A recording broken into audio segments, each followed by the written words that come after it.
I was a skeptic who came to faith through asking hard questions. I'm a longtime Christian whose faith was challenged by hard questions. Whatever your story is, we all ask questions. But some questions are more difficult to answer than others, and some questions keep us up at night. Who am I? Does my life have value? What determines my identity and purpose? Is there a God? Does he care? What will happen when I die? Is it even possible to know the truth? We believe every question is valuable, and we receive every question as a gift.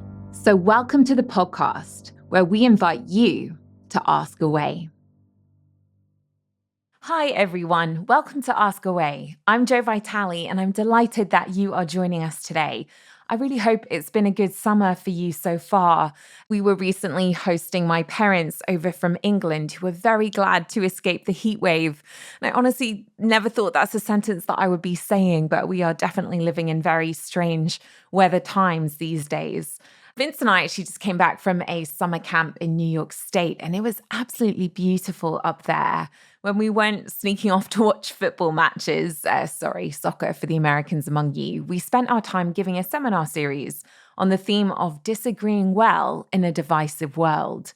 So in this week's Ask Away, we wanted to share with you some of the reflections we gave during our first session on what it is that we're experiencing as a culture today, specifically this widening gap between offense and forgiveness, and what our response to that gap reveals about our underlying worldview. As we get into it, I encourage you to ask yourself the question that Vince opens with, and to specifically consider how the cultural movements of today might be affecting your approach to disagreement in your own life as well. Here's Vince.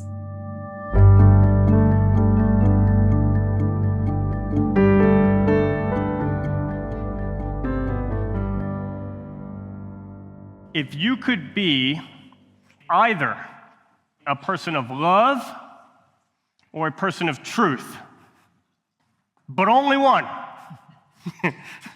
which one would you choose? You know, the more I've thought about it, the more I think, and it's something we really emphasize in our family, as I said this morning, if my kids could be good at one thing, I'd like them to be good at a few things, but one of them would be to disagree well. I think that's really significant, and one that doesn't typically make the list, I don't think. If we thought, what are the things I'd like the next generation to be good at? I'm not sure that would hit our top 10. But I like this quote from James Clear. I think it puts pretty well, why this is so important. The greatest rewards in life are often delayed. The financial benefits of work and investing, the emotional benefits of marriage and friendship, the psychological benefits of creating something that matters. Meaningful outcomes take a long time to grow and compound. If you want your results to continue to grow, then you need relationships that last. One of the essential ingredients for success in life is being pleasant and trustworthy, because it allows whatever you are building, a business, a relationship, a project, to continue. Many relationships disintegrate before the awards accumulate, right? It takes decades to build a lifelong friendship, right? But you can lose that friendship in a single event, right? A disagreement that turns into a conflict, that turns into estrangement. And that's why I would take issue with just one part of this quotation, okay? One of the essential ingredients, therefore, is being pleasant and trustworthy. I hope that we will be pleasant and trustworthy, but in a broken world, it's not actually good enough, because no matter how pleasant and trustworthy you are, at some point, it still is going to be the case in relationship that our sin comes out and you wind up in conflict. You wind up with that hole in the road. And you actually need to be able to disagree well. And I think we miss this. I was looking at a variety of the different kind of advice for life, rules for life, and it gets missed, right? This is Oprah's top 10 rules for success, and you kind of glance over them. There's some good stuff in there, there's some useful stuff, but nothing in the vicinity of what do we actually do when there's tension, when there's disagreement, when there's actually conflict, and now there needs to be reconciliation? What does that look like? And the more we've thought about it, the more we've thought, it's kind of crazy that you go through years and years of schooling without a single lecture in a single class on this, and often years and years of church without this being a topic of focus. Because at some point, no matter how pleasant and trustworthy, you're going to wind up in that place, and when you're in that place, then we need to be able to live out the gospel, which is, of course, about, the entire gospel is about broken relationships and the possibility of them being reconciled. That kintsugi image, right? The brokenness that actually can be put back together in a redemptive way that's even more beautiful than had we not had the conflict in the first place. And the other reason that we really wanted to emphasize this with you today is because we actually think that, this has never been more challenging than it is today. We're living in a culture where offense and unforgiveness, they're actually at an all-time high. I can still remember back in 2016 how shocking it seemed when the practice of no platforming speakers began on university campuses when people were disinvited because the students didn't like what they had to say. But now, fast forward 10 years from when that started, and this behavior, it's just so commonplace that it doesn't even really make our news anymore, does it? We've become so used to being a society that is offended by everything. It used to be right that tolerance was a virtue, the ability to disagree without disrespecting each other. But these days, disagreement itself actually is the offense. Now, if you don't publicly affirm my belief, I'm offended. It's become so difficult to open your mouth on important matters without causing offense that many people have concluded, well, the only thing to do here is we just got to keep our mouths shut. This is precisely what Facebook settled on in 2020 when they circulated an internal memo to their employees about new rules for open and respectful communication at work. And included among those list of rules was that you shouldn't try to change somebody's politics or religion. And they specified in the guidelines that this would apply to all kinds of work communications, including face-to-face. And when they were challenged on it, Facebook actually defended the policy, and they said that they aim to ensure that internal communication is respectful. In other words, they were basically saying that trying to change somebody's religious belief is inherently disrespectful, which is somebody who wants to live out the Great Commission of Jesus Christ and make disciples of all nations. Policies like that, they're a bit problematic for us, aren't they? And yet, how many Christians today would agree with Facebook? In 2019, Barna found that 47% of Christian millennials agreed with the statement, it is wrong to share one's personal beliefs with someone of a different faith in the hopes that they will one day share that same faith. 47% of Christian millennials. It raises an important question for the church today.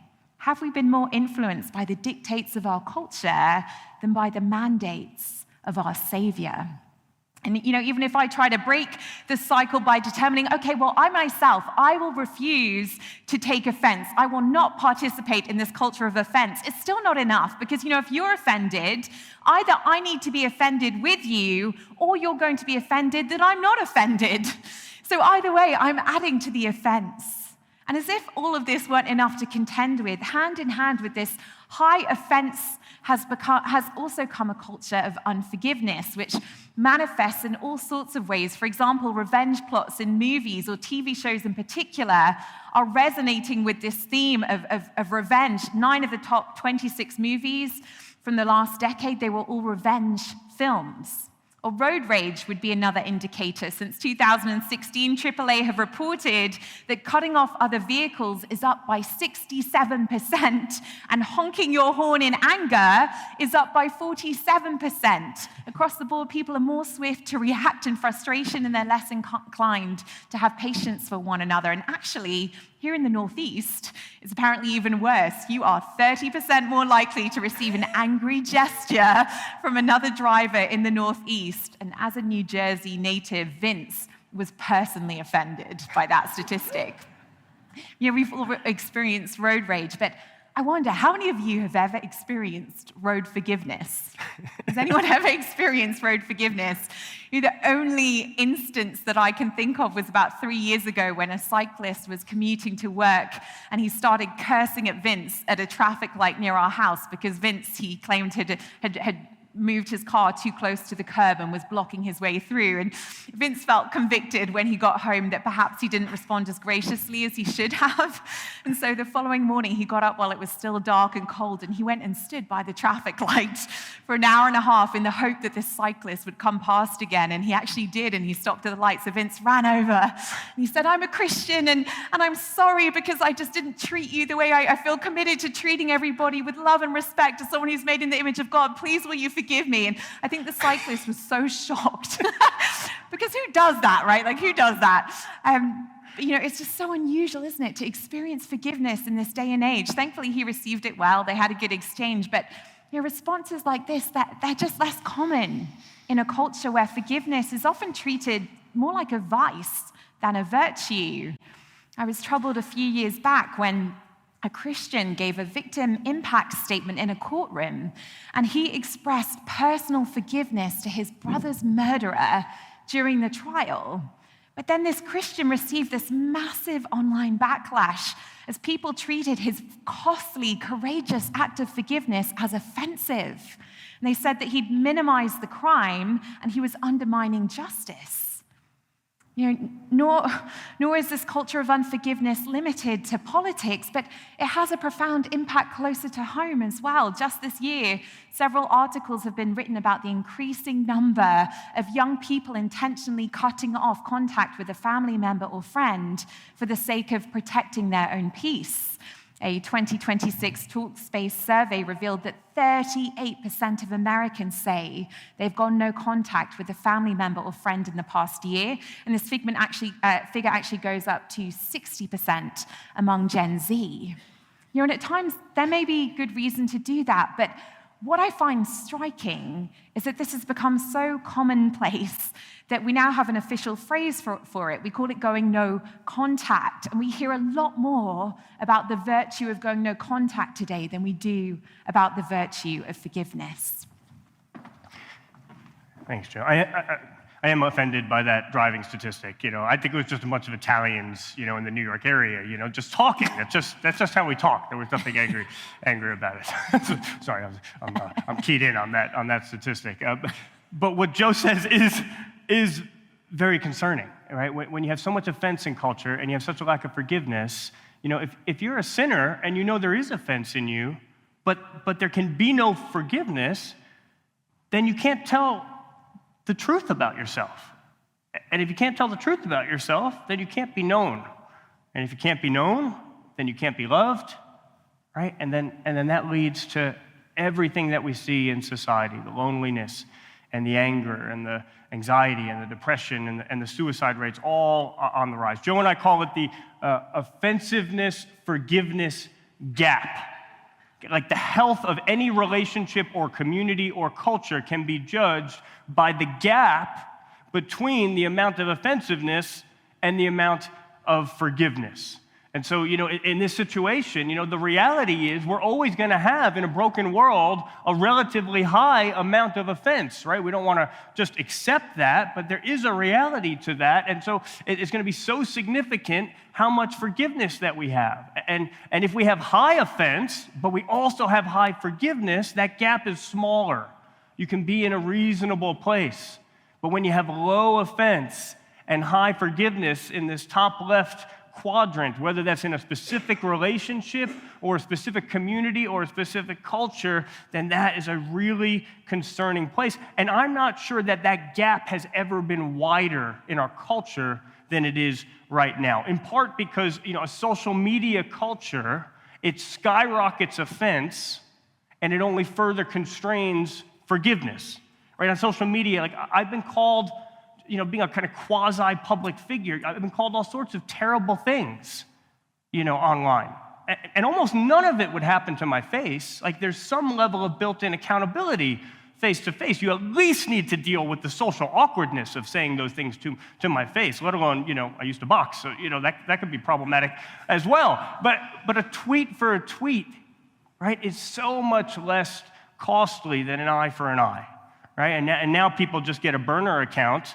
You don't even have to know who it is, and then you just tap a few keys, you've offended, I tap a few keys, we offend right back, and it just escalates, and it cycles, and it's actually even worse than that, because it's not just that it's easier to offend, but offending is actually rewarded and monetized, right? Like, that is the business model, it's at least one business model of social media, because the more you offend me, the more outrage I'm going to get, and the longer I'm going to stay on your video, and the more opportunity there's going to be for you to get engagement and for there to be marketing around that video, right? It's actually built into the business model even.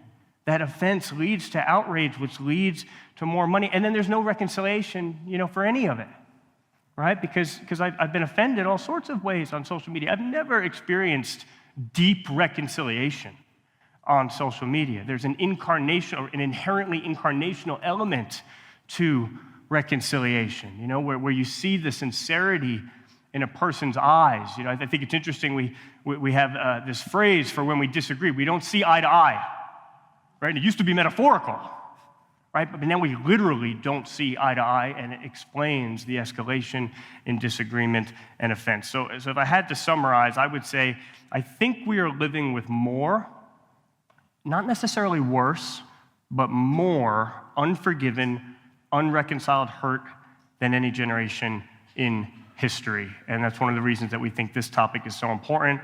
And just to emphasize again, we know that this is not just the world out there. This is deeply personal. It's deeply personal for us. I'm sure it's deeply personal for you. Roughly 50% of Americans are estranged from either a family member or a close friend. The average length of that estrangement is 9 years. There's a lot of hurt even in this room. And just to say, if that's you, and if there's any way that we can pray into that, or journey with you, or think through, hey, what's a step that I could take at any point during this week, we would take that to be more important than anything else with our time this week. And feel free to grab us at any point after these sessions. Okay, so the reason that we have wanted to push into thinking about this offensiveness-forgiveness gap is because we believe that how we respond to this gap actually reveals where our most fundamental values lie. In particular, that our response to this gap as Christians reveals what we believe about the two core values of truth and love, and how we think those two values should relate to one another.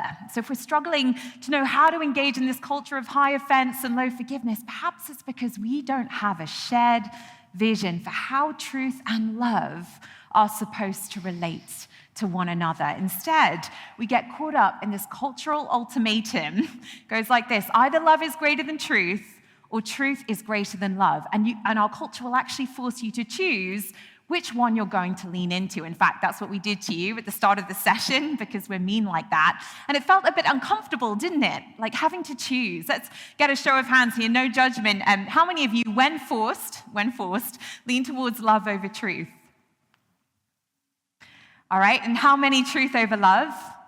Yeah, it's a pretty even split there. How many just fundamentally disagree with the premise and absolutely refuse to answer the question? Great, good on you. We've got some rebels in the room. I like it. What I want you to do now is just for 2 minutes, just grab 2 people around you, little groups of 3 or so, and I want you to discuss together this question. When people are faced with potential disagreement, what do you think might motivate somebody to preference love over truth? Why do you think people choose to lean towards love? You can go. Have a nice chat. Try not to get in any disagreements if you can. All right, sorry to cut you guys off. I'm sure we could go all day on this.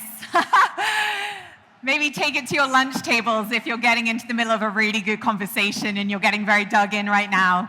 You have a lot of fun. Just remember to extend grace. But I'd love to hear from some of you. We're going to have somebody come around with a microphone. So a little bit of feedback on that question. If you, throw up your arm if you have something to say. We'd love to hear your take. Why do you think some people preference, there's one over here, thank you. Why do you think some people preference love over truth? What's the motive? And tell us your name as well. My name is John.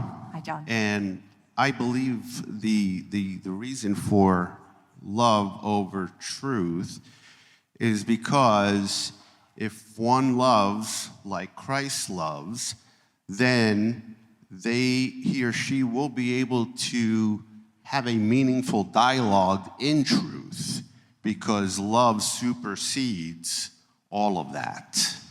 Okay, so what I'm hearing from you is a mission strategy here, where you're saying if we begin with love, then truth is going to become part of that conversation. But love is the starting point that opens a door that you can then get into the truth of the gospel. Is that where you were coming from? I love that. Who else? Let's hear some more. Yes, what's your name? Hi, I'm Jen. Hey. My take on it was some people prefer love over truth because they want to preserve open lines of communication or preserve the relationship rather than expose the truth. Yes. I'm thinking of Thanksgiving dinner table right there, right? Like if we could just make it through this dinner without exploding on each other this Christmas or this Thanksgiving, let's do our best just to get through, preserve the family relationship, and then we can quibble about it some other time. Yeah, keep the relationship going. I hear you. All right, down here at the front. Sorry, we're making you run today, Kate. What's your name? Hi, I'm Christina. Hi, Christina. I went from the truth aspect because I have a lot of my really good friends are a part of the LGBT community, plus all the things, and it's love wins, and the word love is so misinterpreted amongst the majority of the world, where we come at it with agape, with God-centered love, with phileo, with brotherly love, where the world is about eros, the erotic love, and if I love myself more than everything else, then I can love everyone else.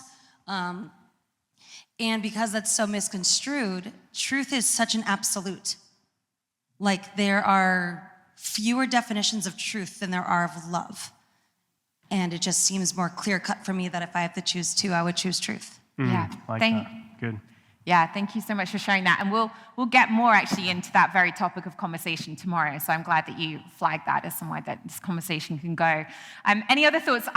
Let's open it up to truth as well. The other way around too. If you have an opinion on why truth over love, feel free to put your hand up. Yes. Yeah, my name is Ted, and if I tell the truth, I get in trouble.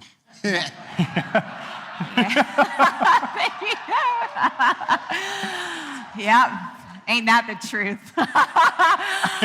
Yeah, that's right.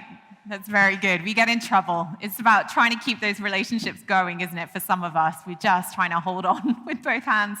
What about the other way? Does anyone want to give a take on why truth over love? We had Christina. Does anyone else want to share on that one? Yes.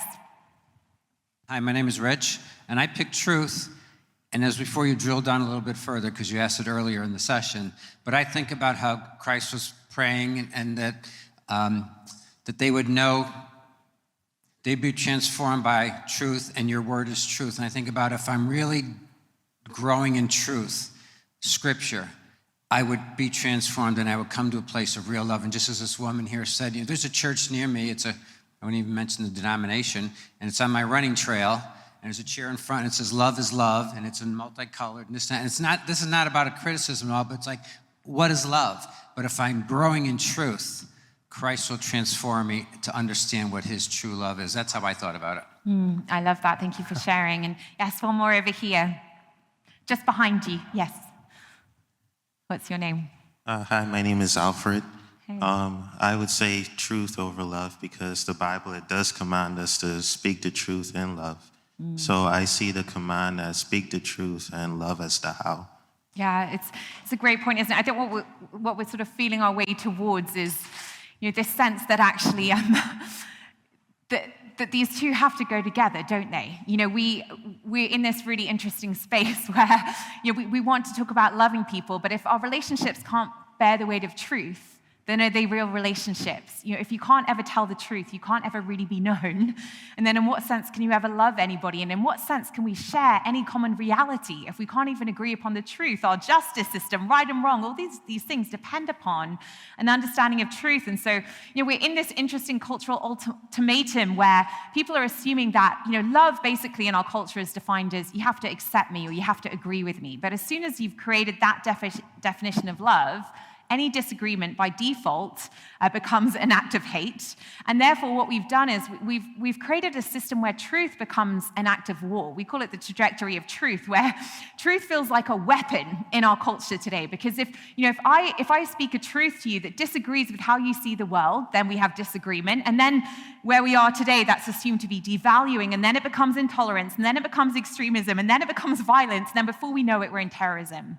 And so we're all so afraid, aren't we, of where truth goes, that we think, well, I'd rather just step back. I'd rather just hide and not say anything because I don't know how to do this. Or as Christians, we think, well, I'm trying to do both, so maybe I'll flip-flop. Like one day I'll be loving and the next day I'll tell the truth, and hopefully over the course of my life, these will somehow sort of wind up evening out. But we wind up in inconsistency there too, don't we? So the question for us, which I'm going to hand over to Vince, is, what do we do with this? What do we do with this cultural ultimatum? Yeah, and that was so insightful. Thank you all. And I love how, one of the comments was like, well, if I truly start with love, I'm going to wind up in a place of truth. And then another one was, well, if I truly value truth first, then I'm going to wind up, being loving, and you're getting right where we're heading. A friend of ours who helps to encapsulate this for us is named Hassan John. He was a former student of ours, became a good friend, an Anglican minister in northern Nigeria. And on the first day of classes, when we first met him, some of the other students at lunch, they asked him,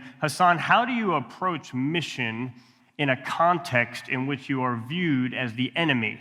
Okay, because we knew that Hassan ministered in a region of northern Nigeria, which was terrorized by Boko Haram. We found out later that he had been shot at twice, and he actually had a bounty on his head. And he explained that there came a point when he had seen so many of his Christian brothers and sisters murdered for their faith that he began to have conversations with a known gun dealer about acquiring an AK-47. He got to a point where he thought violence is the only answer. He was trying to figure out where to get the money to buy the gun, and he saw a young girl run by his house during school hours. And so he stopped her and he said, well, how come you're not in school at school hours? And she said, well, my family doesn't have the money to send me to school. And he thought, that's not right. And so he committed to the girl that he and his church would pay for her schooling. And he said, take me to your parents. And so she began to walk him to her parents, and then his stomach knotted up when she walked him over the clear dividing line between the Christian portion of town and the Muslim portion of town. He had assumed that this was a young Christian girl, but she was from a Muslim family, but he had already committed to her that he would pay for her education. And so he began to pay with his church for her school fees, then realized that she had brothers who were not in school. They began to pay for the brothers. Then another Muslim child, Hassan and his diocese began to pay and provide education for 200 Muslim children in Christian schools in that region. Then he thought, why are we only helping the children? So he realized that the Christian women in his area had this skill of making clothes that the Muslim women didn't have, but the Muslim women had this style of cooking that the Christian women didn't have. And so they began to get together, and 160 Christian and Muslim women began to get together and share these skills with one another. And then some militant Muslim youth showed up at his door, and he was scared. He thought his life was in danger. His family was in the house, and they looked at him very sternly, and they said, why don't you help us? You help the children, you help the women, but you don't do anything for us. Why don't you do anything for us? Militant Muslim youth showed up at Hassan's door, basically asking him to live out the gospel, to incorporate them into his mission strategy. And I found that amazing, and I wanted to ask the question, why did these young men respond so positively? Because Hassan was disagreeing with them. Actually, in a big way. For starters, he was saying that Jesus Christ should be at the very center of your education, and so if we're going to pay for your schooling, we're going to do that in Christian schools. He was also saying that we should love our enemies, we should turn the other cheek, we should pray for those who persecute us. But here's the thing. Hassan's disagreement with them was not greater than his love for them. In fact, his loving sacrifice for them was the very content of his disagreement with them. He cut the link between disagreement and devaluing because his communication of truth was one and the same as his communication of love. So not truth is greater than love, and not love is greater than truth, but God is love, biblically, and God is truth. I am the way, the truth, and the life, and therefore, truth is love. Only in Jesus does truth actually equal love, and therefore only Jesus can get us out of the cultural ultimatum that we're stuck in. Every other worldview makes a choice between love and truth, but Christianity refuses to, because in God himself, they are one and the same. And I think that's part of why what we're doing this week is so significant. It's not a side issue. It's not that Christianity happens to have some different rules about how we should disagree. No, it's about the utter distinctiveness of the very nature of our God, of who he is. He is the only God who is both love and truth, and therefore brings love and truth together in unity. And this is also not a side issue because this is the gospel. The gospel is an act of disagreement. Jesus disagreed with us. His very coming in human form was a statement of how much he disagreed with the lives that we were living. And yet, his coming was also his most extravagant act of love for us. His loving sacrifice was the very content of his disagreement with us. It was the very statement that we are sinners in need of a Savior. And so again, not truth is greater than love, not love is greater than truth, but love and truth perfectly united in a personal sacrifice. And so that is really the primary question for us this week. What would it look like for us to disagree with others in the way that God disagreed with us? With the person that you most disagree with politically, with the family member or the colleague that you find most difficult, with the person who first jumps to mind if I ask, who is your enemy? And if a face just jumped into your mind when I asked that question, what would it look like to communicate the truth of your disagreement, but to do so through an act of radical love and personal sacrifice? What would it look like to disagree with such love that those that we disagree with would actually wind up standing at our doorstep asking for us to act on our disagreement with them? I don't think that's an easy question to answer. I don't think it was an easy question for Jesus to answer, but he creatively, courageously answered that question for us, and that is the question that we need to figure out how to answer for those who we disagree with. Going to take courage, but we have a God who we can trust for courage, and so I'll finish with just a few second clip of my son Raphael just after the park, because every good mission, needs a debrief, ideally over pizza and chocolate milk. And so Raphael said, I was afraid at first, but then I remembered that God is with me, so I went for it. That's my boy. You went for it, didn't you? Right. Give me a high five. And how did it feel when you were sharing about Jesus?